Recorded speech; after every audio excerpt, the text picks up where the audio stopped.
Good afternoon, everyone, and thank you for joining us. We made it.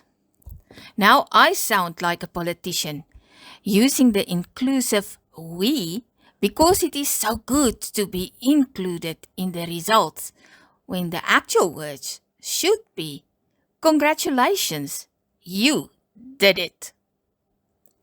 Although my name is on the cover of the book as editor, there are two people whose commitment and dedication and persistence brought this book to life, while they kept the rest of us inspired and motivated to get the work transformed into a book. All contributors will agree that the one who deserves the credit for this book is my darling, demanding husband, Willem. You know, married couples normally fight about money or children or in-laws or stuff like that. But since 2015, our arguments started like this.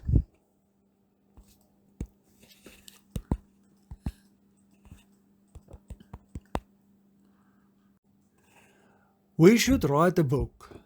No, I do not have the time or the energy for that, and neither do you. We can make time. Really? When? Between 1 and 4 at night? No. Well, if it was not for your dedication, time and commitment, Willem, we would not have been here today to celebrate. Thank you for not giving up, and thank you for all the work and time you dedicated to make this project a success. One of the finer details of our arguments about writing a book concerned a publisher. Where will we find a suitable publisher? Most publishers demand that you sell your house to get the book printed, and they take forever to do so. Willem's answer? UJ Press, of course. Because you nullified all my arguments and countered all previous bad experiences we had with publishers. Thank you so much for excellent work, and be assured that you will be recommended to all who ask and also to those who don't ask about publishers. And then, when Willem calmly answered and countered all other objections, I would pull my last trump. Where will we get enough competent and great authors to work with us on such a long-shot project? By now you can probably guess what Willem's answer was. We will search for them and ask them to work with us. And because they will be seasoned academics, they will know that the project will take time. And if we are committed and regard it as important, they will do so too. As the title indicates, we did succeed to get renowned academics from all over the world to contribute to the global perspective, while also ensuring that the light shines on the African continent, where a number of us are working towards progress and change in higher education institutions. The first part of the book sets the scene with the challenge from the United Nations in 2015 for all nations to work together towards a sustainable world.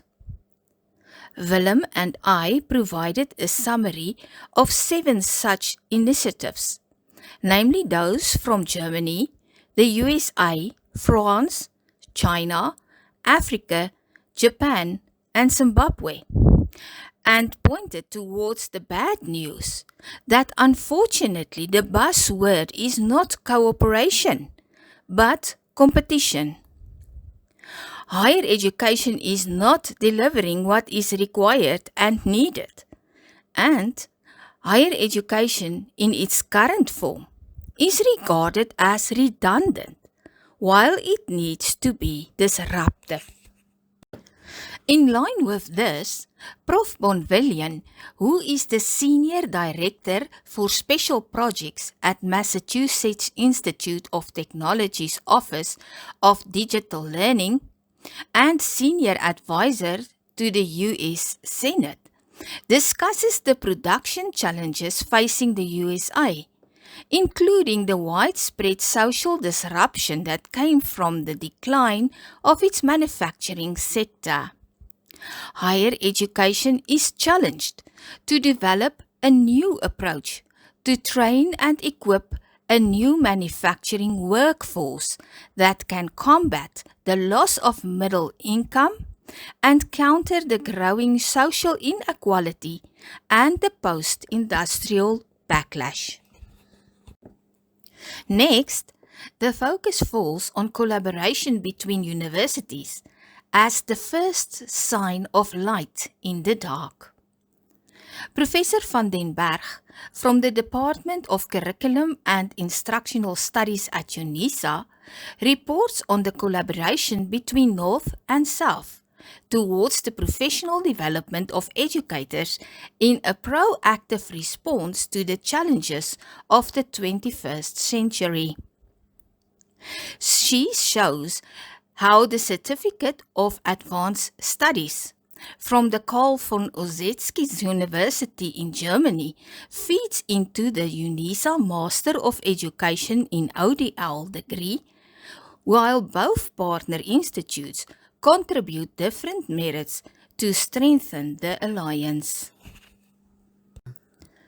Dr. Nyerere from the Department of Educational Management, Policy and Curriculum Studies at Kenyatta University in Kenya discusses intra-Africa student mobility through an institutional partnership created by the East African Community that relaxes travel rules for students within the region and allows for credit accumulation and transfer in the unified regional higher educational system of Burundi, Kenya, Rwanda, Tanzania, and Uganda.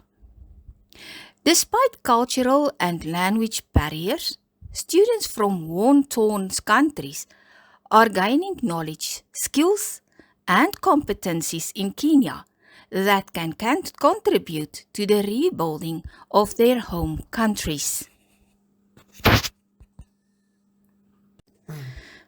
The last part of the book focuses on where, how, and why higher education must follow the light on our way forward.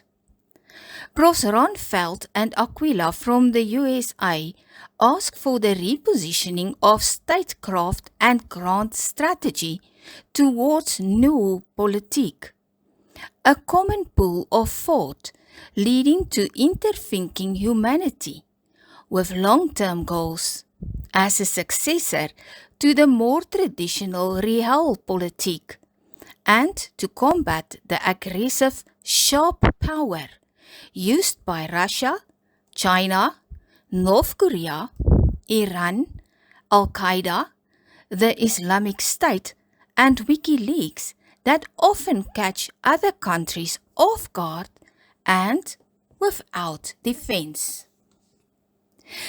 Prof. Ronfeldt served for more than 35 years as a political scientist whose work resulted in new ideas about information-aid modes of conflict, future security strategy, and social theory. He works closely with Professor Aquila, who is a distinguished professor emeritus at the Naval Postgraduate School in California, the USA. Nieuwe Politiek is in higher education will reshape the curricula towards issues such as social evolution theory, cognitions of space, time, and actions, and effective information monitoring and sharing of networks. Prof. Agola is a leading researcher in the field of business management and innovation at the Botswana Open University. His work focuses on the critical skills needed to provide effective and relevant education in the African context. The call is to move away from theory towards interdisciplinary skills that includes the development of technical, cognitive, and soft skills that can fill the current gap between higher education and workplace requirements in South Africa, Kenya, Rwanda, Nigeria, and Botswana. As also indicated in other chapters, it is stressed that higher education must work hand in hand with industry, governments, NGOs, religious leaders, and communities when developing curricula. Prof. Saidu, a sociologist from Singapore Management University, brought the very important reality of no Earth, no Fourth Industrial Revolution, and no higher education to the table.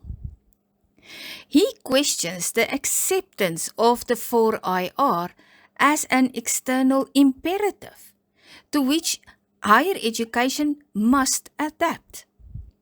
He calls for regenerative development, reconstructing the existing measures of development that disregard environmental degradation, empowering local knowledge and participation in environmental governments, and strengthening people's environmental consciousness. He sees higher education as open to novel and critical thinking, and therefore an ideal setting for pluralizing the views of the world through dialogue between all sectors of society. Higher education, as a common good, must cultivate cosmopolitan wisdom. Despite the rather dark picture painted in the first section of the book, we followed the progressing rise of positive light from chapter to chapter. And the last chapter by Prof. Gous brings us to cultivating curiosity. Prof. Gous, also from UNISA, is interested in understanding the working of the mind, and specifically the learning mind. No wonder then that he is concerned that there are no huge differences between the lecture halls of 1822, 1922 and 2022. Indeed, like a vice-chancellor once said, when you try to move higher education, it is like moving a graveyard. You do not get much help from the people inside. We are challenged by Prof. Gous to cultivate curiosity, to search for and find answers to economic, social, and cultural and environmental challenges. I hereby invite you to indulge into the content of this book and to engage with the presented ideas and concepts. I am sure that in every chapter you will find ideas worth pursuing. Once again, thank you to everyone already mentioned, and also to all guests present who joined today to celebrate with us.